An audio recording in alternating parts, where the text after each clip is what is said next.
ഇപ്പോൾ ശ്രീമതി ലാലി വിൻസെന്റ് തന്നെ ഇപ്പോൾ നമ്മോടൊപ്പം ബ്രേക്കിംഗ് ന്യൂസിൽ ചേരുകയാണ്. അഡ്വക്കേറ്റ് ലാലി വിൻസെന്റ്, ഇപ്പോൾ അനന്തു കൃഷ്ണൻ ഈ ഒരു തട്ടിപ്പുകാരന്റെ പേരിനൊപ്പം താങ്കളുടെ പേരും ഇപ്പോൾ ചേർത്ത് പറയുകയാണ്. താങ്കൾക്ക് എങ്ങനെയാണ് ഇയാളെ അറിയുക? എനിക്ക് 3-4 വർഷത്തെ പരിചയമുണ്ട്. അനന്തകൃഷ്ണൻ്റെ 2-3 കേസുകൾ ഞാൻ നടത്തിയിട്ടുണ്ട്. അങ്ങനെ എനിക്ക് പരിചയമുണ്ട്. ഒരു കേസ് നടത്തിപ്പിന്റെ ഭാഗമായി ഉള്ള പരിചയമാണെങ്കിൽ എന്തിനാണ് അയാളുടെ ഫ്ളാറ്റിൽ പോകുന്നത്? അനന്തകൃഷ്ണൻ താമസിക്കുന്നത് അശോക ഫ്ലാറ്റിലാണ്. ഞാൻ താമസിക്കുന്നതിൻ്റെ തൊട്ടടുത്ത ഫ്ലാറ്റാണത്. അനന്തകൃഷ്ണൻ്റെ ബിസിനസ് സംബന്ധമായി പ്രധാനപ്പെട്ട കമ്പനികളുടെ ഉത്തരവാദപ്പെട്ട ആളുകൾ അനന്തകൃഷ്ണനെ കാണുന്നത് അവിടെ വെച്ചാണ്. ചാർട്ടേഡ് അക്കൗണ്ടന്റുമാർ, രാഷ്ട്രീയ നേതാക്കന്മാർ, സാമൂഹ്യ പ്രവർത്തകർ എന്നിവരെല്ലാം അവിടെ വെച്ചാണ് ഈ ബിസിനസ്സിൻ്റെ മീറ്റിങ്ങുകൾ നടത്തിയിരുന്നത്. അതുമായി ബന്ധപ്പെട്ട് നിയമവശം ചർച്ച ചെയ്യാനും കരാറുകൾ തയ്യാറാക്കാനും അനന്തകൃഷ്ണൻ്റെ സ്റ്റാഫുകളിൽ നിന്ന് 3-4 പേരെ നിയോഗിച്ചിരുന്നു. എനിക്കാണെങ്കിൽ ഇവിടെ ഒരു പാർട്ട് ടൈം സ്റ്റെനോഗ്രാഫറേ ഉള്ളൂ. അവിടെയാണെങ്കിൽ 3-4 പേർ കമ്പ്യൂട്ടർ വിദഗ്ധരായ കുട്ടികളുണ്ട്. അപ്പോൾ നിയമപരമായ പ്രശ്നങ്ങൾ ഡിസ്കസ് ചെയ്തു കഴിഞ്ഞാൽ അപ്പോൾ തന്നെ കരാറുകൾ തയ്യാറാക്കുന്നതിന് ഡിക്റ്റേഷൻ കൊടുക്കാനായി ഞാൻ പലതവണ അവിടെ പോയിട്ടുണ്ട്.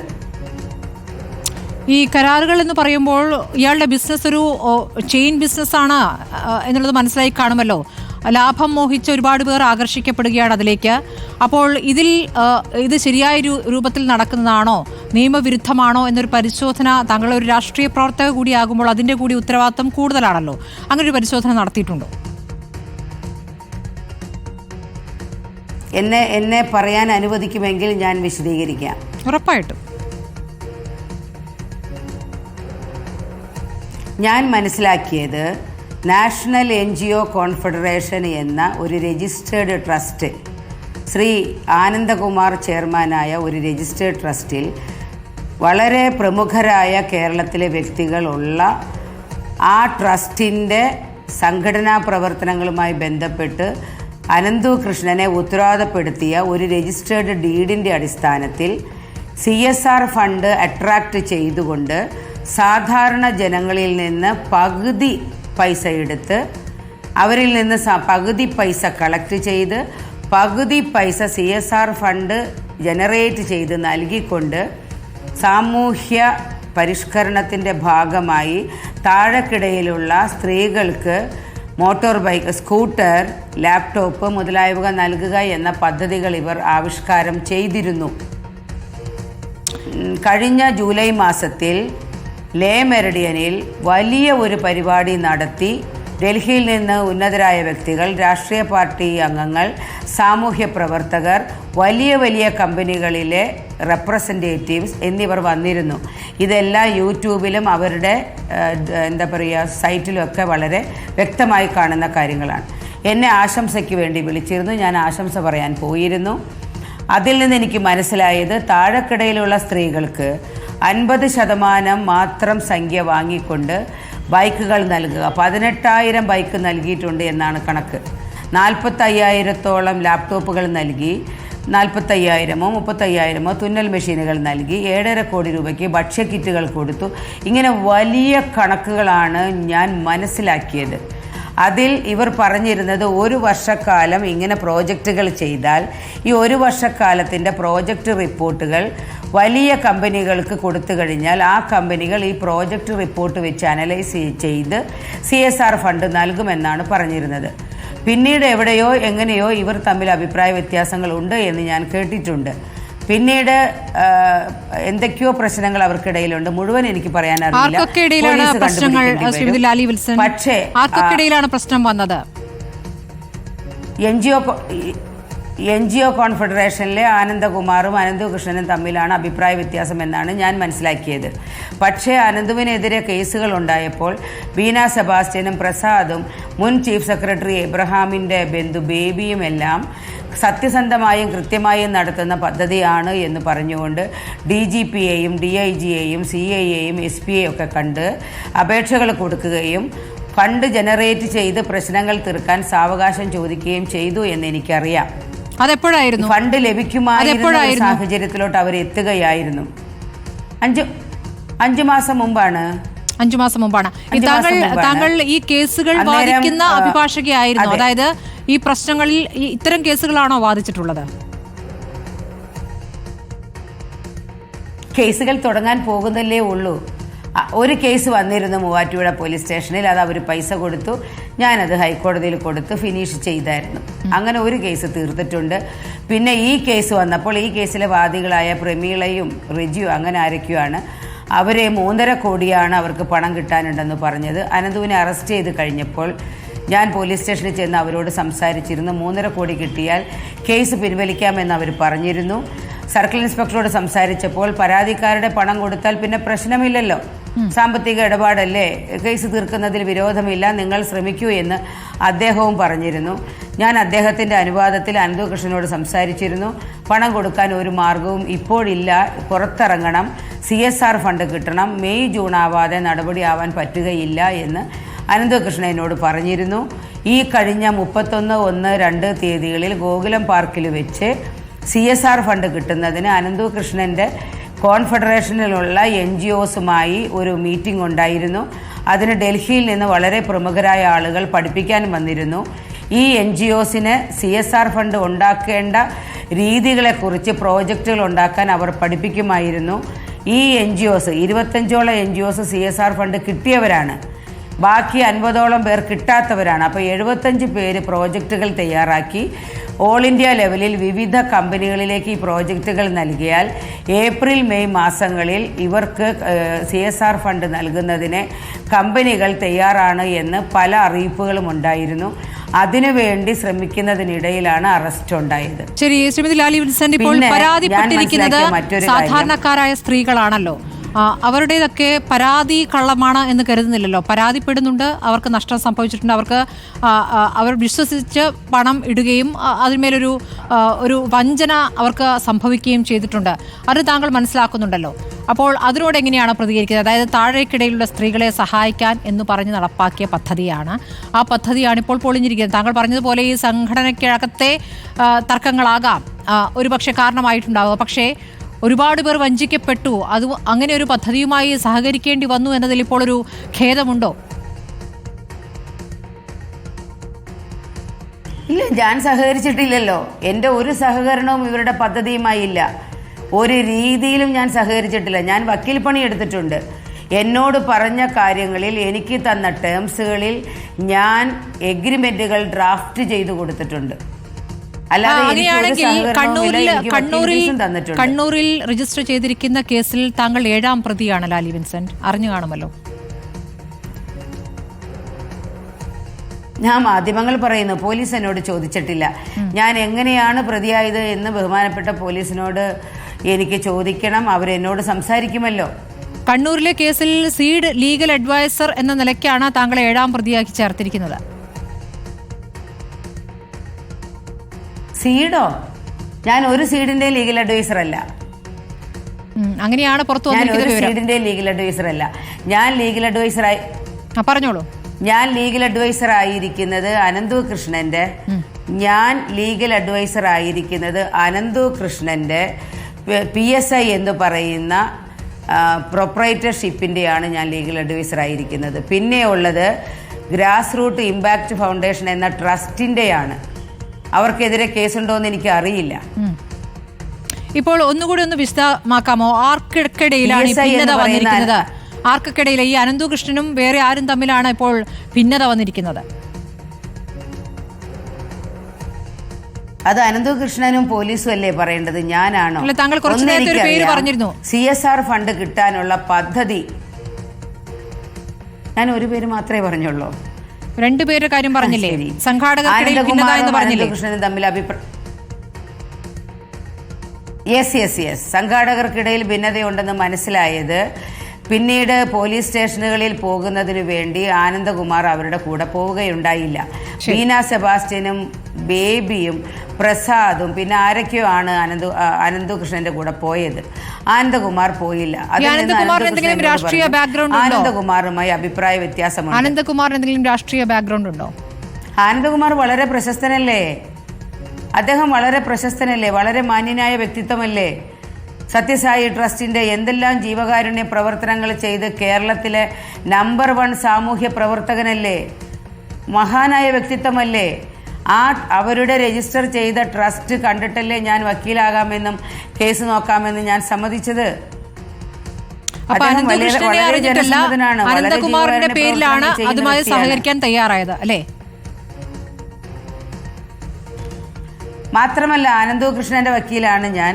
ആനന്ദകുമാർ, അദ്ദേഹത്തെ ഞാൻ വളരെ ബഹുമാനിക്കുന്നു. കേരളത്തിൽ അദ്ദേഹത്തോളം ജീവകാരുണ്യ പ്രവർത്തനങ്ങൾ ചെയ്ത മറ്റൊരു വ്യക്തിയുണ്ടോ എന്ന് എനിക്കറിയില്ല. അദ്ദേഹത്തിൻ്റെ കൂടെ ട്രസ്റ്റ് ആണല്ലോ, നമ്മൾ വിശ്വസിക്കില്ലേ? ശരി, ഞാനിപ്പോൾ കണ്ണൂരിലെ കേസിൽ കുറച്ചുകൂടി വ്യക്തത വരുത്തുകയാണ് ശ്രീമതി ലാലി വിൻസെന്റ്. ഇപ്പോൾ സ്പിയാർട്സിന്റെ ലീഗൽ അഡ്വൈസർ എന്ന നിലയ്ക്കാണ് താങ്കളെ 7ാം പ്രതിയാക്കിയിരിക്കുന്നത്. ഞാൻ സ്പിയാർട്സിന്റെ ലീഗൽ അഡ്വൈസർ അല്ല. ഞാൻ സ്പിയാർട്സിന്റെ ഒരു കേസ് ഒരിക്കലും ചെയ്തിട്ടില്ല. അവരെന്നെ അപ്പോയിന്റും ചെയ്തിട്ടില്ല. ഞാൻ പ്രൊഫഷണൽ ഇന്നോവേഷൻ എന്ന് പറയുന്ന ഈ ആനന്ദകുമാറിൻ്റെ ട്രസ്റ്റിൻ്റെ ഉത്തരവാദപ്പെട്ട കമ്പനിയായ PSI എന്ന് പറയുന്ന അനന്തകൃഷ്ണൻ പ്രൊപ്പറൈറ്ററായ സ്ഥാപനത്തിൻ്റെ ലീഗൽ അഡ്വൈസറാണ്. അതേപോലെ തന്നെ ഞാൻ ഗ്രാസ് റൂട്ട് ഇമ്പാക്റ്റ് ഫൗണ്ടേഷൻ്റെ ലീഗൽ അഡ്വൈസറാണ്. എനിക്ക് സ്പിയാർട്സുമായി ഒരു ബന്ധവുമില്ല. ഞാൻ അവരുടെ വക്കീലേ അല്ല. ഞാൻ അവർക്ക് നിയമോപദേശവും കൊടുത്തിട്ടില്ല. അവരിൽ നിന്നൊരു ഫീസും വാങ്ങിയിട്ടില്ല. അങ്ങനെയാണെങ്കിൽ ബഹുമാനപ്പെട്ട പോലീസിനോട് എനിക്ക് എൻ്റെ കാര്യങ്ങൾ വിശദീകരിക്കേണ്ടി വരും. ആ പറഞ്ഞിരിക്കുന്ന കാര്യങ്ങൾ 100% തെറ്റാണ്. ശരി, ഇപ്പോൾ കേരളത്തിൽ അങ്ങോളം ഇങ്ങോളം കേസുകളാണ്. ഒരുപാട് സ്ത്രീകളുടെ പ്രതികരണം വരുന്നു. അപ്പോൾ ഒരു വലിയ തട്ടിപ്പ്, കേരളം കണ്ട ഒരു വലിയ തട്ടിപ്പ് എന്ന രൂപത്തിലേക്കാണ് ഇപ്പോൾ വിവരങ്ങൾ വന്നുകൊണ്ടിരിക്കുന്നത് ശ്രീമതി ലാലി വിൻസെന്റ്. ഇപ്പോൾ 1000 കോടിയുടെ തട്ടിപ്പ് 1000 കോടി കടക്കും എന്നൊക്കെയാണ് നിഗമനം. അതേക്കുറിച്ച് എന്താണ് പറയാനുള്ളത്? അതോടൊപ്പം തന്നെ ഇയാൾ അറസ്റ്റിലാകുന്നു എന്ന ഘട്ടം വന്നപ്പോൾ ഫ്ളാറ്റിൽ നിന്നും വളരെ പെട്ടെന്ന് രേഖകൾ അവിടെ നിന്ന് കടത്തിയിട്ടുണ്ട്. അവിടുത്തെ CCTVയിൽ അത് പതിഞ്ഞിട്ടുണ്ട്. ഇതൊക്കെ അറിഞ്ഞിരുന്നോ? അത് അറസ്റ്റിലാകുന്നത് 31-ാം തീയതിയാണ്. 31-ാം തീയതി വിവരമറിയുമ്പോൾ ഞാൻ എറണാകുളം മുനിസിപ്പൽ കോർട്ടിലാണ്. അവിടെ നിന്ന് കേസ് മാറ്റിവെച്ച് ഞാൻ പോലീസ് സ്റ്റേഷനിൽ ചെന്നു. പോലീസ് സ്റ്റേഷനിൽ നിന്ന് പ്രതിയെ മജിസ്ട്രേറ്റിൻ്റെ മുമ്പിൽ ഹാജരാക്കുന്നത് 10 മണിയോടെയാണ്. മേ ബി 10 മണിക്ക് ശേഷമാണ്. അത് കഴിഞ്ഞ് അവിടെ നിന്ന് ജയിലിലേക്ക് പ്രതിയെ മാറ്റിയതിന് ശേഷം ഞാൻ തിരിച്ചു വരുമ്പോൾ ഗോകുലത്തിൽ പ്രശ്നങ്ങളായിരുന്നു. ഗോകുലത്തിൽ കുട്ടികൾ വളരെ പാനിക്കായി ഇരിക്കുന്നുണ്ടായിരുന്നു. ഗോകുലത്തിൻ്റെ ആളുകളും അപ്സെറ്റായിരുന്നു. ഡൽഹിയിൽ നിന്ന് വന്നവരെല്ലാവരും പോകാൻ നിൽക്കുകയായിരുന്നു. കുട്ടികൾ പരിഭ്രാന്തരായിരുന്നു. അവരെല്ലാം എന്നെ ഇങ്ങനെ എന്ത് ചെയ്യും എന്ന് ചോദിച്ച് കരയുന്നുണ്ടായിരുന്നു. ഞാൻ ഗോകുലത്തിൽ ചെന്ന് നിങ്ങളെല്ലാവരും നിങ്ങളുടേതായ സാധനങ്ങളെല്ലാം സൂക്ഷിച്ചു വെക്കുക, പോലീസ് എന്താണോ പറയുന്നത്, എന്താണോ ചോദിക്കുന്നത് അതിനുത്തരം പറയുക, കേസുകൾ എത്ര നാൾ എടുക്കുമെന്ന് പറയാൻ കഴിയില്ല എന്ന് ഞാൻ അവരോട് പറഞ്ഞിരുന്നു. അതെല്ലാം കഴിഞ്ഞ് ഞാൻ എൻ്റെ വീട്ടിലെത്തുമ്പോൾ നേരം വെളുത്ത് മണി 6:30 അതിനിടയിൽ എന്ത് സംഭവിച്ചു എന്ന് എനിക്കറിയില്ല. 1. 2, അനന്തകൃഷ്ണൻ താമസിച്ചിരുന്ന ഫ്ലാറ്റിൽ ഒരെണ്ണം അവർ ഒഴിഞ്ഞിരുന്നതാണ്. അതിലെ സാധനങ്ങൾ മാറ്റാൻ അനന്തകൃഷ്ണൻ അവരോട് നിർദ്ദേശം കൊടുത്തിരുന്നു. അത് ആ കുട്ടികൾ ചെയ്തിട്ടുണ്ടാകും. സാധനങ്ങളൊന്നുമല്ല ശ്രീമതി ലാലി വിൻസെന്റ്, കടലാസുകളാണ്, മുഴുവൻ രേഖകളാണ്. അട്ടിക്ക് രേഖകൾ എടുത്തു മാറ്റുന്ന ദൃശ്യങ്ങളാണ് ഇപ്പോൾ പുറത്തു വന്നിരിക്കുന്നത്. ശരിയായിരിക്കും. അനന്തകൃഷ്ണൻ അവിടെ പോലീസ് സ്റ്റേഷനിൽ കാണാൻ വന്ന അദ്ദേഹത്തിൻ്റെ സ്റ്റാഫിനോട് നിർദ്ദേശം കൊടുത്തിട്ടുണ്ടാകും. അവർ മാറ്റിയിട്ടുണ്ടാകും. ഞാനും അത് കണ്ടു. എനിക്ക് അതിനകത്ത് ഞാൻ ഒന്നും ചെയ്തതായിട്ട് പറയാനില്ല. കാരണം ഞാൻ ചെയ്തിട്ടില്ല. ഞാൻ വീട്ടിലെത്തുന്നത് നേരം വെളുത്തപ്പോഴാണ്. അനന്തകൃഷ്ണൻ്റെ നിർദ്ദേശപ്രകാരം അദ്ദേഹത്തിൻ്റെ സ്റ്റാഫ് അത് ചെയ്തിട്ടുണ്ടെങ്കിൽ അന്ന് ബഹുമാനപ്പെട്ട പോലീസിൽ നിന്നോ കോടതിയിൽ നിന്നോ സാധനങ്ങളൊന്നും നീക്കം ചെയ്യരുത് എന്നൊരു നിരോധന ഉത്തരവ് ഉണ്ടായിരുന്നില്ലല്ലോ. അവർ അവരുടെ സാധനങ്ങൾ സേഫാക്കി വെച്ചിട്ടുണ്ടായിരുന്നു. ബഹുമാനപ്പെട്ട പോലീസ് ചോദിച്ചപ്പോൾ അവരത് ഹാജരാക്കി കൊടുത്തിട്ടുമുണ്ട്. ഇന്നലെ ബഹുമാനപ്പെട്ട പോലീസിനെ അനന്തകൃഷ്ണൻ്റെ സ്റ്റാഫിൽപ്പെട്ട ആളുകൾ അത് മുഴുവൻ ഹാജരാക്കി കൊടുക്കുകയും ബഹുമാനപ്പെട്ട പോലീസ് അതെല്ലാം സീൽ ചെയ്യുകയും ചെയ്തിട്ടുണ്ട് എന്നാണ് ഞാൻ മനസ്സിലാക്കുന്നത്. ഒന്നും നഷ്ടപ്പെട്ടിട്ടില്ല. അവസാനമായി ശ്രീമതി ലാലി വിൻസെന്റ്, ഇത് ഒരു തട്ടിപ്പാണ് എന്ന ബോധ്യത്തിലേക്കാണോ വരുന്നത്? അതോ ഇത് ഈ സംഘടനയ്ക്കകത്തെ ഭിന്നിപ്പ് മൂലം വന്നിരിക്കുന്ന തെറ്റിദ്ധാരണകൾ, അല്ലെങ്കിൽ അവർക്ക് സമയം കൊടുത്താൽ പരിഹരിക്കാവുന്ന വിഷയം എന്ന നിലയ്ക്കാണോ ഇപ്പോൾ കാണുന്നത്?